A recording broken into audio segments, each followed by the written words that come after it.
Everyone's இந்த video நம்ம சூப்பரான ஒரு தகவல் பத்தி பார்க்க போறோங்க.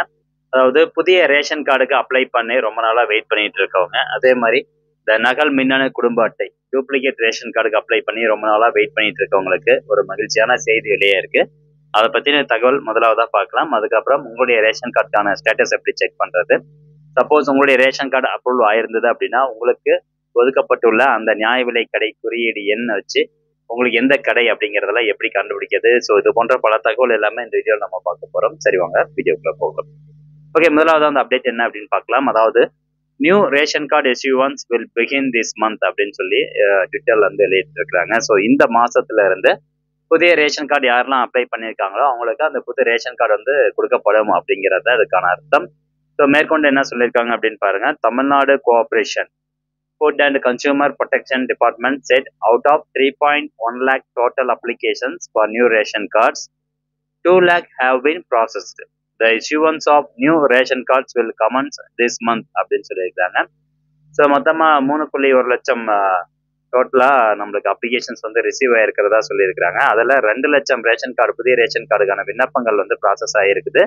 ஸோ அவங்க எல்லாம் அந்த 2 லட்சம் பேருக்கான அந்த ரேஷன் கார்டு இந்த மாசத்துல இருந்து கொடுக்கப்படும் அப்படிங்கறத தெளிவா வந்து சொல்லியிருக்காங்க. ஸோ யாரெல்லாம் வந்து அப்ளை பண்ணிருக்கீங்களோ அவங்களுக்கு இந்த மாசம் கண்டிப்பா ரேஷன் கார்டு வந்து கிடைக்கும். ஸோ ஏற்கனவே அப்ளை பண்ணி 2 வருஷமோட வராமலாம் வெயிட் பண்ணிட்டு இருக்காங்க, ரொம்ப நாளா வெயிட் பண்ணிட்டு இருக்காங்க. அதே மாதிரி டூப்ளிகேட் ரேஷன் கார்டுக்கு அப்ளை பண்ணி ரொம்ப நாளா வெயிட் பண்ணிட்டு இருப்பாங்க. ஸோ அவங்க எல்லாத்துக்கும் பாத்தீங்கன்னா இப்போ புது ரேஷன் கார்டு இஷ்யூ பண்ணிடுவாங்க. ஸோ இந்த மாசத்துல இருந்து ஸ்டார்ட் பண்றாங்க. ஓகே, இப்போ நீங்க ஏற்கனவே வந்து ரேஷன் கார்டுக்கு அப்ளை பண்ணியிருக்கீங்க, உங்களுக்கான அப்ளிகேஷன் ஸ்டேட்டஸ் வந்து எப்படி செக் பண்றது அப்படின்னு பார்க்கலாம். ஸோ நிறைய பேர் வந்து இ-சேவை மையம்ல போய் அப்ளை பண்ணியிருப்பீங்க. ஜஸ்ட் அந்த அப்ளிகேஷன் நம்பர் மட்டும் தான் இருக்கும், அதை வச்சு வந்து ஸ்டேட்டஸ் செக் பண்ணி பார்த்துக்கோங்க. அதில் உங்களுக்கு ஓகே இருந்தது அப்படின்னா கண்டிப்பாக உங்களுக்கு ரேஷன் கார்டு கொடுத்துருவாங்க. ஸோ இதான் அந்த டிஎன்பிடிஎஸ்க்கான வெப்சைட். இந்த வெப்சைட்கான லிங்க் டிஸ்கிரிப்ஷன்ல கொடுத்துட்றேன். இதில் மின்னணு அட்டை சேவைகள் அப்படின்னு இருக்கும். இதில் பாருங்க மின்னணு அட்டை விண்ணப்பத்தின் நிலை அப்படின்னு கொடுத்துருப்பாங்க. ஜஸ்ட் அந்த ஆப்ஷன் நீங்க கிளிக் பண்ணிக்கோங்க.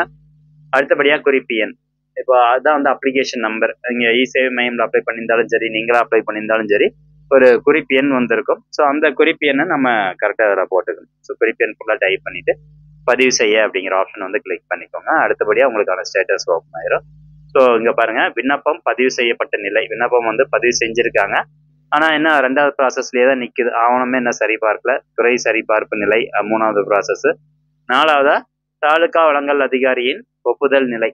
ஸோ இந்த 4 ப்ராசஸும் உங்களுக்கு கம்ப்ளீட் ஆயிடுச்சு அப்படின்னா உங்களுக்கான ரேஷன் கார்டு வந்து கிடைச்சிடும். இந்த 4வது ப்ராசஸ் கம்ப்ளீட் ஆகும்போது உங்க மொபைல் நம்பருக்கு ஒரு மெசேஜ் வரும், இந்த மாதிரி உங்களுடைய ரேஷன் கார்டு வந்து அப்ரூவல் ஆயிருச்சு, உங்களுக்கு ஒதுக்கப்பட்ட அந்த ரேஷன் கடை குறியீடு எண் அப்படின்னு போட்டு ஒரு அந்த கடை குறியீடு எண்ணை வந்து மென்ஷன் பண்ணிடுவாங்க.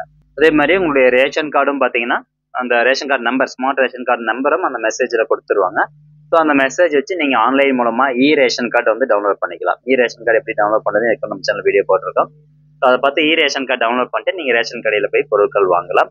ஜஸ்ட் அந்த மெசேஜில் வந்து பார்த்தீங்கன்னா கடை குறியீடு எண் வந்து கொடுத்துருப்பாங்க. அந்த குறியீட்டு எண்ணை வச்சு அந்த உங்களுக்கு ஒதுக்கப்பட்டுள்ள ரேஷன் கடையினுடைய அட்ரஸ் எப்படி கண்டுபிடிக்கிறது அப்படின்னு இப்போ நம்ம பார்க்கலாம்.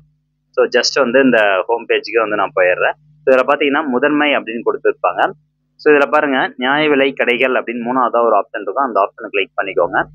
அடுத்தபடியா இன்றைய தேதியில் உள்ள நியாய விலை கடை பற்றிய விவரங்களுக்கு இங்கே கிளிக் செய்யவும் அப்படின்னு கொடுத்துருப்பாங்க, அந்த ஆப்ஷன் கிளிக் பண்ணிக்கோங்க. நெக்ஸ்ட் பார்த்தீங்கன்னா மாவட்டத்தினுடைய பெயர் இந்த இடத்துல கொடுத்துருப்பாங்க. ஸோ உங்களுடைய மாவட்டம் எதுவோ அந்த மாவட்டத்தை வந்து நீங்கள் செலக்ட் பண்ணிக்கோங்க. அடுத்தபடியா அந்த மாவட்டத்தில் இருக்கக்கூடிய தாலுகா விவரம் வரும். ஸோ உங்களுடைய ஊர் எந்த தாலுகா கீழே வருதோ அந்த தாலுகா நேம் வந்து செலக்ட் பண்ணிக்கோங்க. ஜஸ்ட் வந்து வெயிட் பண்ண கொஞ்ச நேரம். ஓகே, அடுத்தபடியா நீங்க செலக்ட் பண்ண தாலுகாவில் எத்தனை கடை இருக்கு அப்படிங்கிற லிஸ்ட் வந்து இதுல கொடுத்துருப்பாங்க. ஸோ கடை குறியீடு எண் வந்து ஃபர்ஸ்ட் காலம்லேயே கொடுத்துருக்குறாங்க பாருங்க, ஃபர்ஸ்ட் காலம்லேயே கொடுத்துருப்பாங்க. இதில் போயிட்டு இப்போ உங்களுக்கு ஒரு எஸ்எம்எஸ் மெசேஜ் வந்திருக்குன்னு சொன்னோம் பார்த்தீங்களா. ஸோ அதில் பார்த்தீங்கன்னா உங்களுக்கு இந்த மாதிரி கடை குறியீடு எண்ணை மட்டும் போட்டிருப்பாங்க. ஜஸ்ட் இந்த பேஜில் அதிகமான டேட்டா இருக்கிறதுனால நீங்கள் கண்ட்ரோல் F வந்து கொடுத்துக்கோங்க. கம்ப்யூட்டரில் பார்க்குறீங்க அப்படின்னா மொபைல்னா இந்த 3 டாட்ஸை கிளிக் பண்ணி ஃபைண்ட் இன் பேஜ் அப்படிங்கிற ஆப்ஷன் கொடுத்து சர்ச் பண்ணலாம். ஸோ அதில் போயிட்டு அந்த மெசேஜில் இருக்கக்கூடிய கடை குறியீடு எண்ணை மட்டும் டைப் பண்ணுங்க. கரெக்டாக டைப் பண்ணீங்க அப்படின்னா உங்களுக்கு ஆட்டோமேட்டிக்காகவே சர்ச் ஆகி வந்துடும். இப்போ உதாரணத்துக்கு இதுதான் உங்களுடைய கடை குறியீடு எண் வச்சுக்கலாம். ஸோ இதை கிளிக் பண்ணுங்க. இந்த கடை குறியீடு எண் கிளிக் பண்ணீங்கன்னா உங்களுக்கு ஒதுக்கப்பட்டுள்ள அந்த ரேஷன் கடையினுடைய அட்ரஸ் டீடைல்ஸ் எல்லாமே உங்களுக்கு வந்துடும். அதே மாதிரி அந்த ரேஷன் கடை இன்னைக்கு ஆன்லைன்ல இருக்கு, அதாவது அந்த ரேஷன் கடையில பொருள் போடுறாங்க அப்படின்னா கிரீன் கலர்ல ஆன்லைன் அப்படின்னு இருக்கும், இல்லை அப்படின்னா ஆஃப்லைன் அப்படின்னு கொடுத்துருப்பாங்க. ஸோ இந்த மாதிரி தான் நீங்கள் வந்து செக் பண்ணி பார்க்கணும். கடை குறியீடு எண் வச்சு உங்களுக்கு ஒதுக்கப்பட்டுள்ள ரேஷன் கடை எது அப்படிங்கிறத நீங்கள் செக் பண்ணி பார்த்துக்கலாம்.